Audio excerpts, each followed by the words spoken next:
번째는 열렬히 믿고 환호하고, 반대로 또 한 가지는 그를 핍박하는 사람들을 선동해서 두 사도에게 악감을 품게 해서 심지어는 어떤 행동까지 일삼았냐면 14장 5절을 한번 보시면 이방인과 유대인과 그 관리들이 두 사도를 모욕하며 뭘로 치려고 합니까? 돌로 치려고 합니다. 여러분, 유대인들은 신성모독이라고 느낄 때 돌을 들어서 그 사람을 칩니다. 그러니까 아마 이 이고니온 지역, 터키 남부 지역에 흩어져 있었던 유대인들이 바울이 전하는 어떻게 해야 사람이 의롭게 되고 어떻게 해야 하나님의 자녀가 되는지, 그들이 알고 있었던 그 신앙과 다른 이야기를 하니까 당연히 이들은 신성모독이라고 느꼈고 그 신성모독한 자를 돌로 치려고 했던 것 같습니다. 여러분, 종교적 가치가 다를 때 사람이 얼마나 무서워지는지 우리는 보게 됩니다. 여러분, 종교적으로 우리가 다를 때 참 중세의 과거에 암울했던 역사도 우리가 보지 않았습니까? 그래서 소위 말하는 마녀 사냥이라고 해서 심지어 화형을 시키고 차명을 시키고 여러 방법으로 신앙을 강요했던 것들을 보게 됩니다. 물론 이들은 이단의 괴수라고 생각을 해서 그리 하는 것 같습니다. 참 무지했던 시절입니다. 여러분, 오늘날에도 우리 기독교 이단이 참 많습니다. 여러분, 만약 이런 식으로 우리가 처리한다면 큰 문제가 될 것입니다.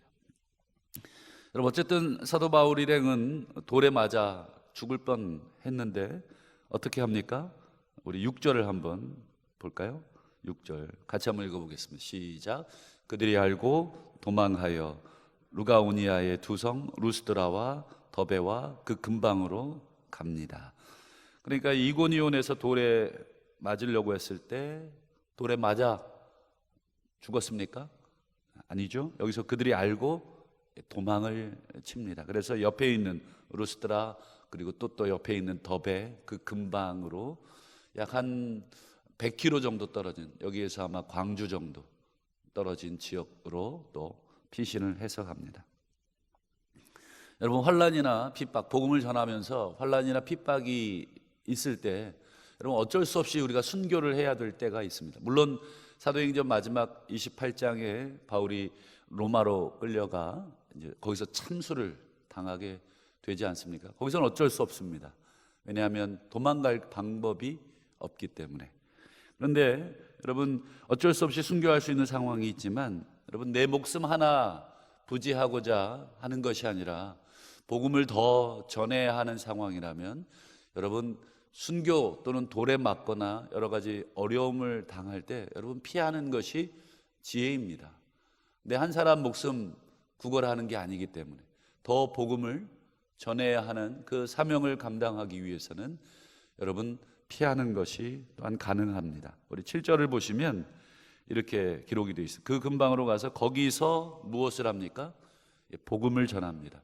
여러분, 루스드라 이고니온에서 지금 복음을 전하다가 돌에 맞아 죽을 뻔하면 여러분 사람이 뭐가 생깁니까? 아무리 복음을 전하려고 했었어도 트라우마가 생깁니다. 여러분, 누군가가 이렇게 골목길에서 새벽 기도 오시다가 만약에 낯선 또 이상한 괴한이 여러분들에게 이렇게 달려들었다. 그럼 내일 오실 수 있겠습니까? 오시겠지요. 물론 오시겠지만 그 길로는 못 오실 겁니다.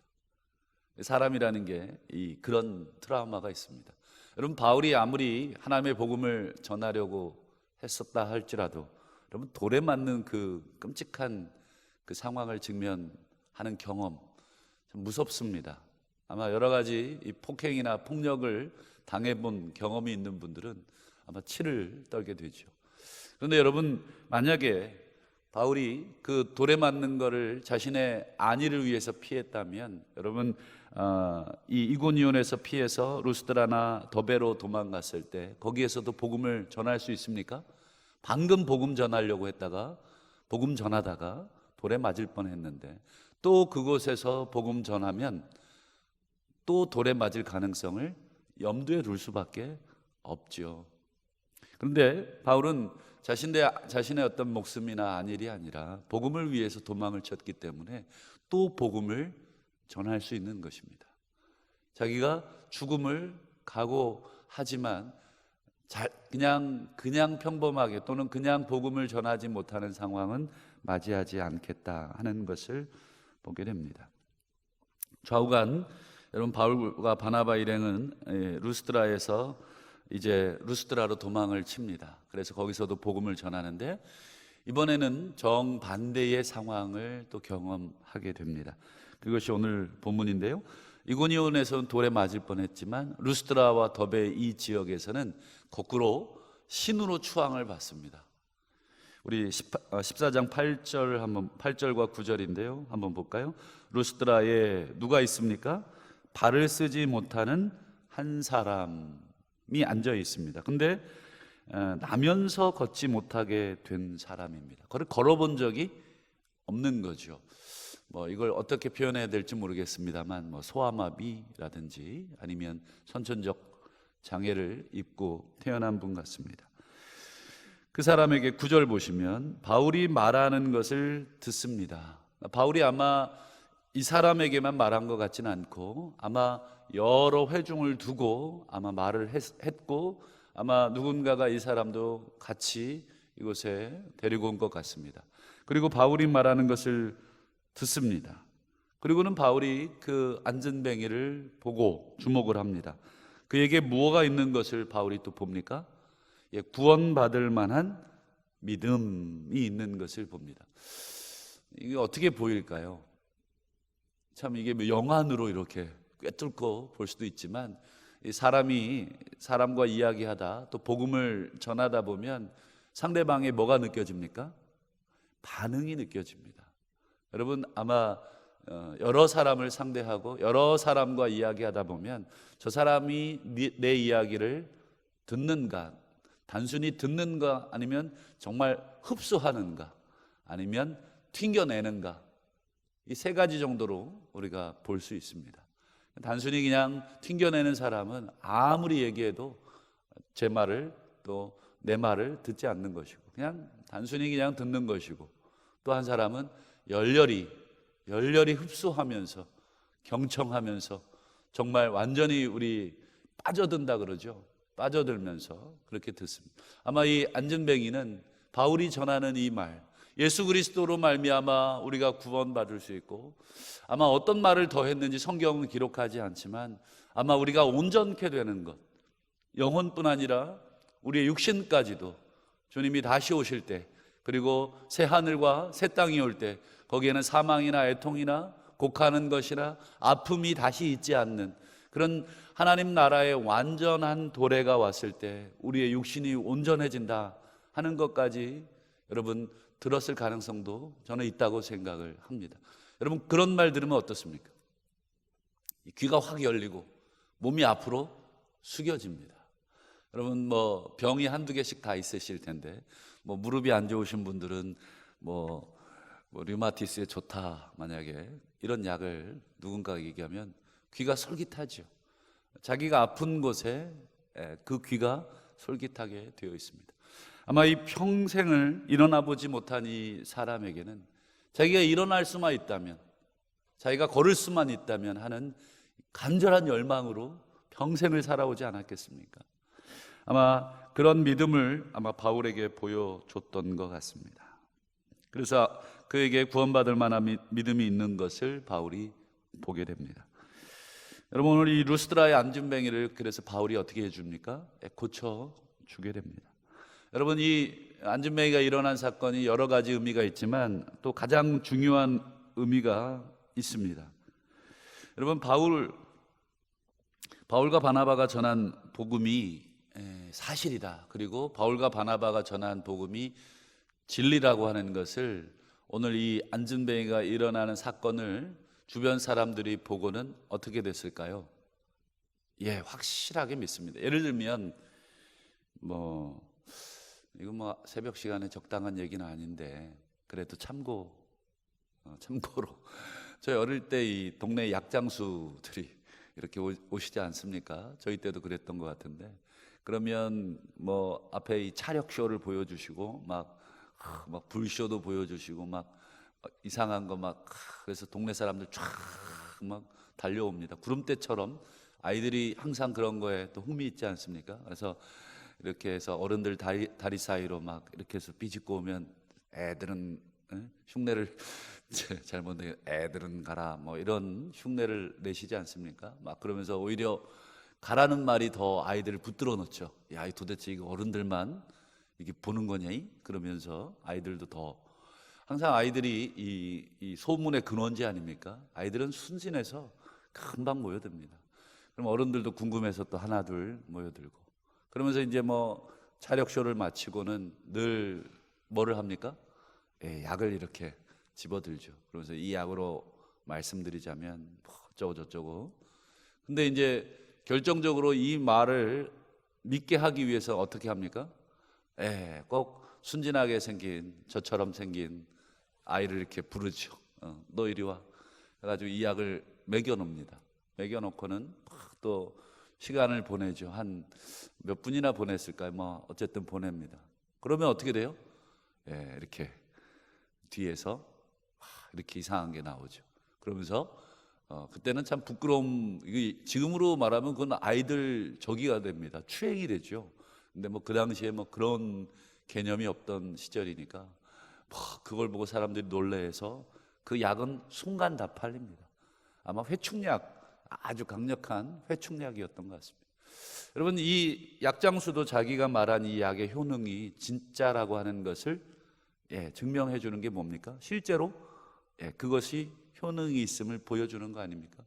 여러분, 사도 바울이 복음을 전하지만 여러분, 그 중에는 믿는 사람과 믿지 않는 사람이 생기죠. 진짜니 가짜니. 그것을 확실히 보여주는 방법은 정말 그렇다 하는 것. 오늘 루스드라의 안전뱅이를 일으킨 사건은 사실 바울이 전한 복음이 정말이고 진리라고 하는 것을 하나님이 보여주신 그런 것입니다. 여러분, 기적이나 이적의 바른 목적은 그 자체가 아니라 여러분, 복음과 함께 복음이 진실하다, 바울이 전한 복음이 먼저 사실이다라고 하는 것을 드러내는 데 있습니다. 주의할 것은 여러분, 바울은 가는 곳마다 이적을 행하는 사람이 아니라는 것입니다. 바울은 가는 곳마다 복음을 전하는 사람이었습니다.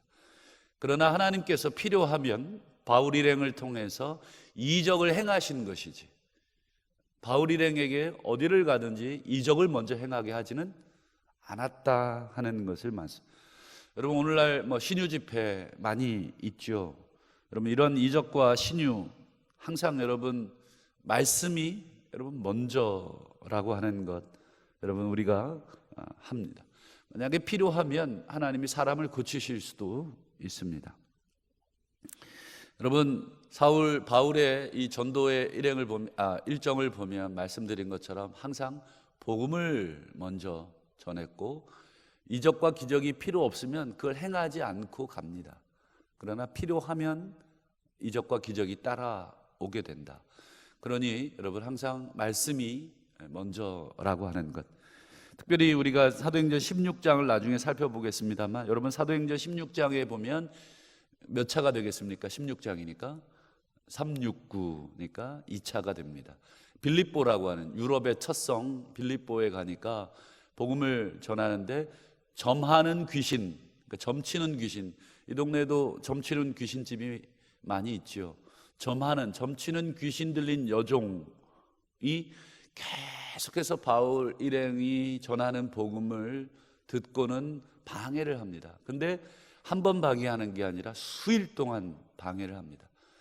바울이 참다 못해서 복음을 전하는 그 전도하는 현장을 자꾸 막으니까 바울이 그제서야 귀신을 내쫓는, 만약에 귀신을 내쫓고 사람을 치유하는 것이 바울의 1차적 목적이라면 들어가서 뭐부터 하겠습니까? 귀신들 다 불러 모으고 병자들 다 불러 모아서 그들 먼저 치료해 놓고 복음 전하겠죠. 여러분, 복음을 전함에 있어서 어느 게 효과적일까요? 그냥 말로 하는 것과 이렇게 귀신과 병자들을 불러 모아놓고 먼저 이렇게 치료해놓고 복음을 전하는 것. 예, 당연히 뒤에 게 먼저입니다. 뒤에 게 먼저 일어나면 사람들의 마음이 확 하고 들어오죠. 근데 바울 일행은 절대 그렇게 하지 않습니다. 왜냐하면 하나님이 자신들을 보내신 목적이 거기에 있지 않다 하는 것을 분명하게 인지하고 있었습니다. 좌우간 우리 10절에 보면 바울이 그 앉은 뱅이를 향해 이렇게 얘기하죠. 큰 소리로 내 발로 바로 일어서라 하니까 그 사람이 일어나 걷습니다. 여러분, 이 사건을 동네 사람들이 다 봤어요. 여러분, 루스드라 지방을 발칵 뒤집어 놨을 겁니다. 그래서 루스드라 사람들이 어떻게 합니까? 13절을 볼까요?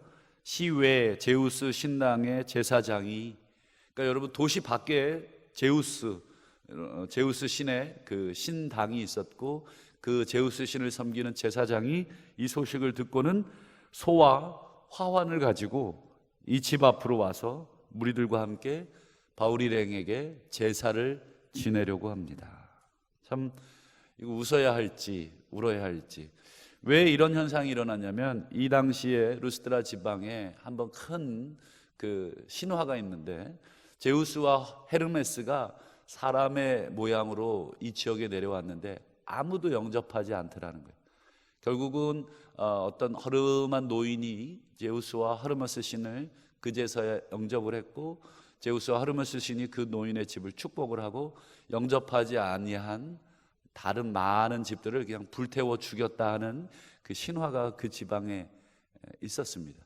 그러니 여러분, 바울과 바나바 일행이 이런 기적을 행하니 신이 이번에도 사람의 모양으로 내려왔구나 해서 급하게 제사장이 예전과 같은 그런 재앙을 만나지 않기 위해서 내려왔다고 합니다. 여러분, 이 바울 일행은 어느 장단에 여러분 춤을 춰야 됩니까?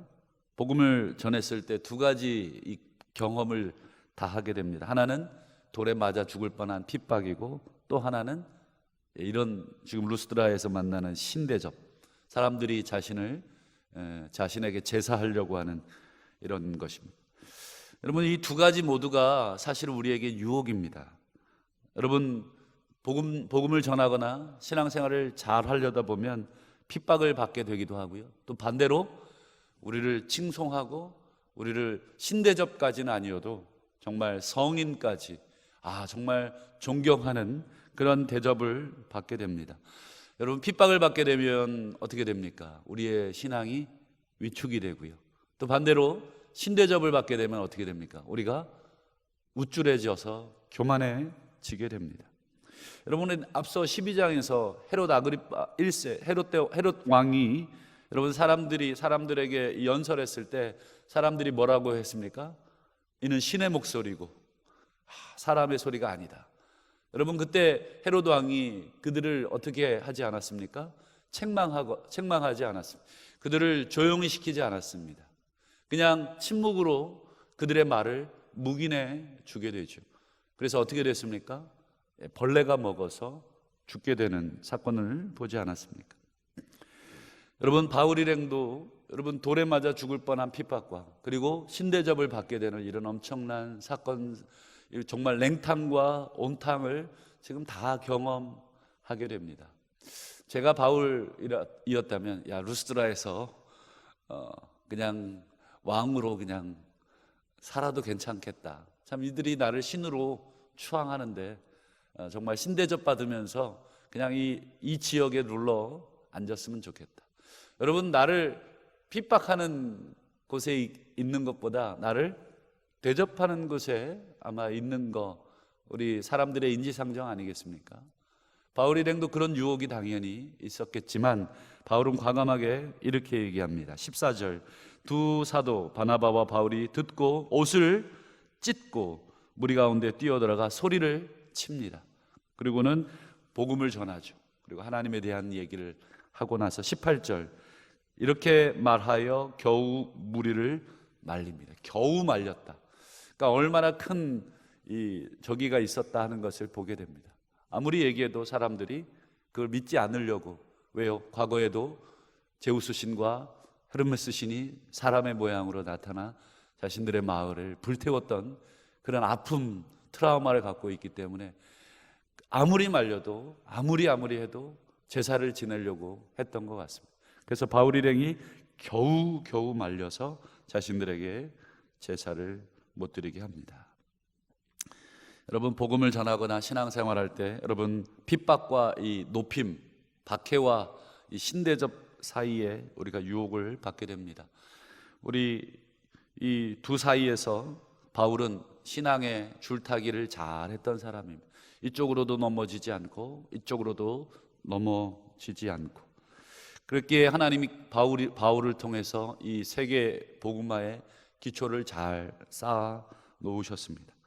오늘 하루 우리가 신앙생활을 잘 하다가 핍박을 받거든 그런가 보다 하시면 되겠고, 또 신앙생활을 잘 하시다가 사람들이 나를 칭찬하고 높이고 나를 대접하려고 하거든 그런가 보다 하고 지내시면 되겠습니다. 핍박 때 움츠려들 필요도 없고 나를 높이려고 할 때 교만해질 필요도 없습니다. 우리는 오직 핍박이나 또는 높임이나 전부 사단의 여러분 계략인 줄 알고 좌로나 우로나 치우치지 않고 신앙의 외줄타기를 잘 하셔서 마지막 저 목표점까지 우리가 넘어지지 않고 주님 계신 저 끝까지 우리가 잘 걸어가시기를 주의 이름으로 축복합니다.